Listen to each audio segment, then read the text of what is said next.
Okay, so when I hear talk about grace, two things really come to mind. One is that grace sounds like a power packet. Like you get power, whether it's like drinking a Red Bull or coffee or whatever, but God is a God of power. He shares that power. He gives his grace.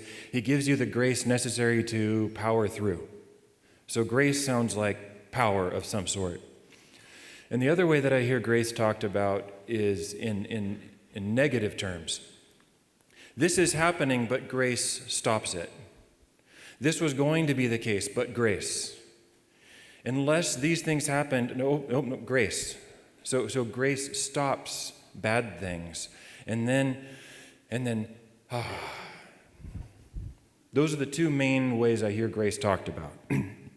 But here's one of the leading scholars, New Testament scholars. We do read New Testament scholars as theologians sometimes. Here's a New Testament scholar on grace.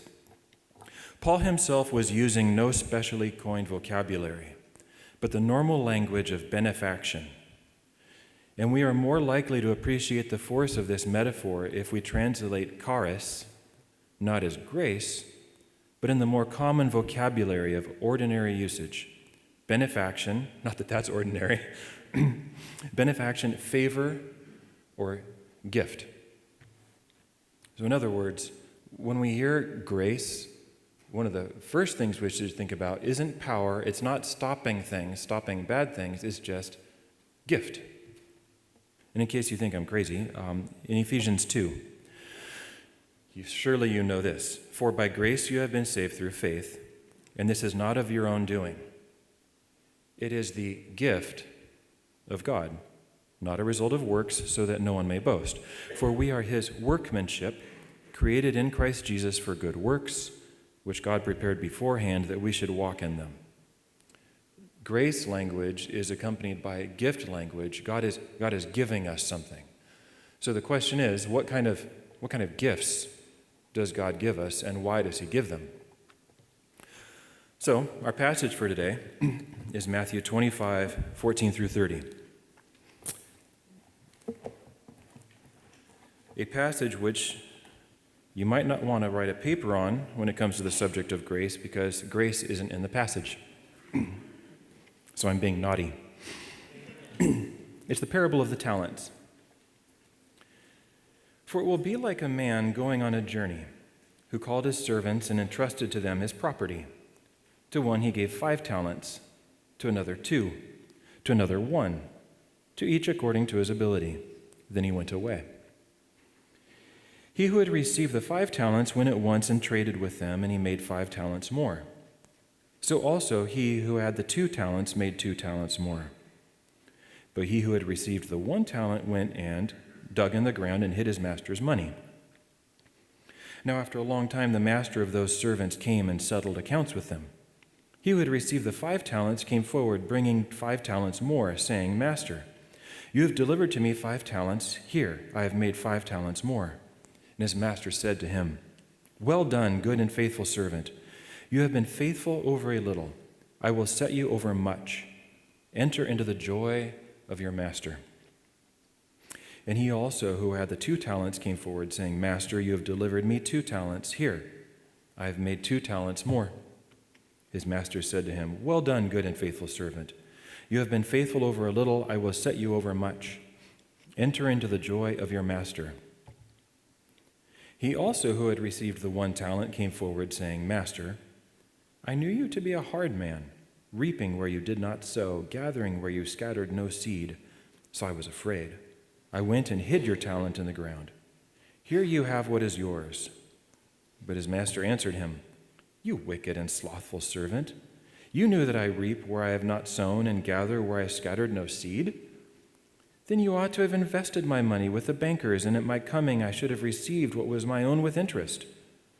So take the talent from him and give it to him who has 10 talents. For to everyone who has will be given more, and he will have in abundance. But the one who has not, even what he has will be taken away. And cast the worthless servant out into outer darkness. In that place there will be weeping and gnashing of teeth. The word of the Lord. Okay, I'm going to translate that parable. Okay? In what ways is God gracious to us? What kinds of gifts does he give us? And I'm going to walk through 3 different kinds of gifts in keeping with the 5, the 2, and the 1. Okay? So one kind of gift that God gives us has to do with particular, specific things that God might give us as we either pray and receive things from him or even without us asking for them, but particular gifts. So think, for example, in the Chronicles of Narnia, The Lion, the Witch, and the Wardrobe. I don't know if I ever talk without quoting or at least thinking of the Narnia books. So in The Lion, the Witch, and the Wardrobe, Aslan is in Narnia. The power of the witch is beginning to break, and Father Christmas shows up. Right? This is the sign of the weakening of her power. But of course, what does Father Christmas do? He busts out the presents. Okay? But as he gives the presents, so think of them, he gives the she-beaver, Mrs. Beaver, he gives her a new sewing machine. Mr. Beaver, he fixes up his dam and some new sluice gates. Okay? And then the kids, they receive, they don't receive toys. It's not candy. It's not a poster for their bedroom or something like that. He gives them, so Peter, he gives a sword. Susan receives a bow and arrow. Lucy receives the little dagger with the cordial, the healing cordial from the, the flower from the land of the emperor. He says to Peter, maybe to all the kids, these are your presents. They are tools, not toys. The time to use them is perhaps near at hand. Bear them well. So he gives them gifts. But these gifts, it's like giving your kid a lawnmower. You know, like, thanks, Dad. Really hoping for a lawnmower. The most memorable present I received was in probably about 9th grade. We thought all the presents were done, and then there was this little tiny present on one of the branches of the tree, which is unusual for my family. And then my parents give it to me, and I rip it open, and it's this little curved piece of metal, springy metal, and I realize, oh, this is the clip that goes on the end of the bar for weightlifting. And my dad leaves the room, and then he comes walking back in with a bar, and then leaves the room again and starts walking in with plate after plate after plate. Okay, that gift I used for the next 4 years lifting weights. I never looked like it, but I got stronger, right? But what he gave me a tool. I used that tool. I used it hard because I cared a lot about basketball. Okay, so these gifts, they're gifts that free the Pevensies, in this case, the sons of Adam and the daughters of Eve, to work. Real work, battle, healing, right? Oh, I forgot Susan's horn, in case you're annoyed by that. Yeah? So that they are tools so that these kids can work. In this case, work where life is on the line.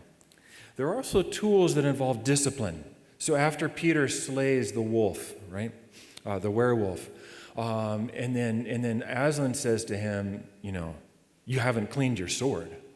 Always clean your sword, son of Adam. So he wipes on the grass to clean it off, and then Aslan takes the sword and knights him with it. Okay? So the tools are the means of work, meaningful work. They're bound up with discipline of a way of caring for and respecting that tool. And then that exact tool becomes the basis for honor. Like, well done. I think Peter is named like Wolfbane or something like that because he slayed his first wolf. He slayed his first foe. And the sword is the tool of honor by which Peter is honored. Now, let's say that after this chapel, either because this is the best chapel you've ever been to or out of sympathy because it was the worst, you pass around a hat, take a collection, and you all decide to buy me a tool of great worth. Right? You buy me like a $3,000 or $4,000 table saw. Really nice table saw, okay? I'm a woodworker. I could make this.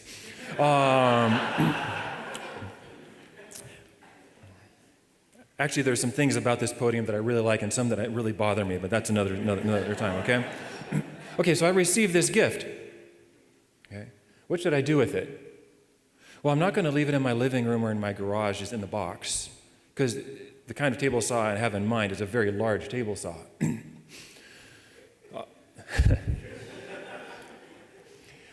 But I could just leave it in the box as a way of remembering the kindness, the affection of the students that bought it for me. I could do that.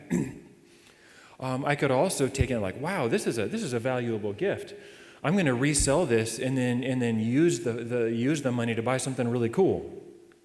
All right. Well, okay, but that would be dishonoring the gift and the care and the thought that went into buying that particular tool. The right way to use a tool like that is to say, wow, thank you for this tool. I'm going to use it. I'm going to use it a lot. I'm going to try to wear this thing out, which is hard to do with a table saw. I've worn 2 of them out, and each time I've had to get a better one because of it. It's a good problem to have, okay? But when you receive a tool, to receive it well is to receive it by using it in a way that gives gratitude to the person from whom you received it. Maybe I make things for some of you. Maybe I make things for Biola, or I just think about Biola and its students as I use that table saw. But using the table saw well is the core way of receiving that gift. Okay? So God gives us particular gifts. He gives us like the family he gives you. That is a particular gift. And it can either be the basis, for you just kind of, coasting through life because they provide resources for you. But what does it mean to use a family appropriately as the kind of gift that it is? It means to use it as a platform for hospitality, for inviting people into your family who don't have the same kind of gift, and to use it as a basis of confidence as you go out into other circles, because I have this gift of being loved, of being known, of being welcomed and safe, and because of that, I can go other places and have that in and with me as I go in other places. I can use that tool for what it is, not to reduce those people to tools, but that is a gift to be used. And we could go on, we could talk about all sorts of other tools that God gives us, of particular gifts in his grace, in his nature of gift giving. But I want to move to another kind of gift. Gifts of nature. Nature itself, and therefore our very nature, is a gift. It is the work of God's grace, endowed with a particular organization and form, suiting us for particular kinds of good work. Right? People talk about nature and grace in theology as if sometimes they're at odds. Now, there are ways they can be at odds. But nature isn't something that exists apart from God. God is the maker of all things, and he made all things out of nothing. Nature is a gift of God's grace. Nature is God's grace. So what kinds of gifts does God give us in giving us a human nature? Well, he gives us bodies. Those are tools. And every kid knows, hey, if you've got a body, you want to run fast. That's what kids do. They want to run. They want to run fast because that's just good. That's why we have limbs and ligaments and muscles. So just to play, to play ultimate frisbee, to run, to sprint, to play tag, is to use the tool God gave us in a way that is becoming of that tool. But also then, why do we have fingers and minds and creativity and all that? Well, so we can make things. When we make things, we're using the tools God gave us in a way that brings him joy, as long as we're giving him credit for the work we get to do with these tools. There's a reason we don't just have brains or we don't just have minds. We're not meant to be angels. We're meant to work, to make, to craft. And when we do that, we're bringing joy to the maker. But the thing that sets us apart in creation the most is that we have minds. Why do we have minds? We didn't have to have them. We could just be creatures who do things out of instinct. I don't know, why do hummingbirds fly where they fly? I don't know. They just do. And we could be like that too, but we have minds. So why do we have them? I'm going to read one of my favorite passages in all the poetry I've ever read. Thomas Traherne's Century of Meditations. Can you be holy without accomplishing the end or the purpose for which you were created? Can you accomplish the end for which you were created unless you be righteous? Can you then be righteous unless you be just in rendering to things their due esteem?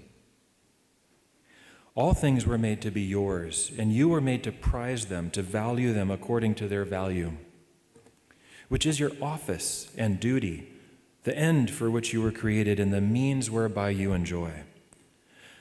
The end for which you were created is that by prizing, by valuing all that God hath done, you may enjoy yourself and him in blessedness. Okay. Why do we have minds?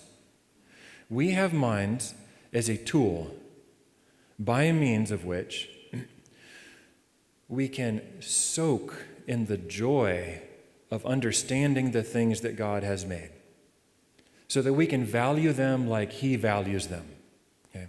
Like you've seen me walking around campus probably. I walk around campus more than any other faculty member here. Office hours, I need to stretch my legs or I go batty, right? I just need the exercise. Okay. The birds on campus, there are just tons of them. Just this week I've seen bluebirds, goldfinches, 2 different kinds of heron, some egrets, and some of you have seen me. I've been with you as I've been pointing these out. Okay? Traherne is saying you have a mind in order to delight in the birds which God has made in the same way that God delights in them. And when you value a goldfinch the way that God values a goldfinch, and he surely values goldfinches because he made them and he didn't have to make them, right? When you value them the way that he values them, that is your joy, your dignity, your worth, your value. That is why you have this tool, so that you can value things the way they ought to be valued. But it's a tool. Okay, let's step back even further to another layer of gifts. The gifts of character, creativity, wisdom, purity. Like we could go on and list a whole bunch of different attributes, okay? And you might think, no, those are mine, right? Those are who I am. Yeah, but then you hear a story about someone who gets a concussion or just walloped in the head or something like that, and their personality changes or something like that, or their character changes, like happened to my father-in-law when he had a stroke. Right? So was his personality his, or was it to a gift? And if a gift, then how do we use these gifts in a manner becoming to that gift, in a way that brings joy to the giver? Grace creates a whole cycle and pattern where God gives us things so that we can use them. And in using them, we bring joy both to the giver and to ourselves. I don't know what's more fun, to give someone a gift or receive a good gift. But like watching my kids, especially when they were little, when we'd give them a good gift and then the joy they had in using it, I don't know if anything beats that. Right? Yeah. But now the highest sort of gift. The gifts of Christ and of the Holy Spirit. Why does God do this? Why does God give us these phenomenal gifts? Why does he give us himself? And notice, if God gives us Jesus Christ, the incarnate eternal Son, if God gives us the Spirit, then God is giving us himself. But if he's giving us himself, and a gift is a tool, he's making himself a tool. He's making himself the means by which we do things. Now that's bizarre because God is the end towards which all things aim. He is the purpose, he is the goal, but he makes himself the tool, he makes himself the means. We are his workmanship, created in Christ Jesus for good works. He gives us himself as the means by which we worship him, by which we work in a way that brings him joy, because that is salvation. It's easy to talk about salvation as sort of this state. You've arrived. There's this finish line. If you can just get to May 3rd or whenever it is that finals are over, you fall across that line and it's done, and then, nothing. And true enough, a lot of you are going to fill the summer with nothing in a lot of ways, just like Netflix and YouTube and video games, right? That's not what salvation is. It's not a state. It's not about feeling good. Salvation is about fulfilling our purpose and therefore working well and working beautifully. We're not going to be in heaven. We're not going to be floating around singing and playing harps, because that sounds atrocious. We're going to be on the new earth with our new bodies. But what are bodies and minds and hearts for? They're for the work of bodies, minds, and hearts, and we're going to be doing that. About using the good tools we've been given in a manner that acknowledges the good giver of those good tools. He gives himself to be the means by which we delight in him through the work he designed us to do. God is a God of grace, not merely to forgive, not merely so that we can fall across some finish line into heaven. God is a God of grace, and therefore we can live and move and have our being and life in him. But who that him is really matters. God is the living and active God. He's not just the God of the living, he is the living and active God. If we are in him, we are called to be living in and active in him. The grace that he shares with us is a grace aimed at, that cultivates us to work, and to work with joy, to work with beauty. Now, how does this relate to Biolans?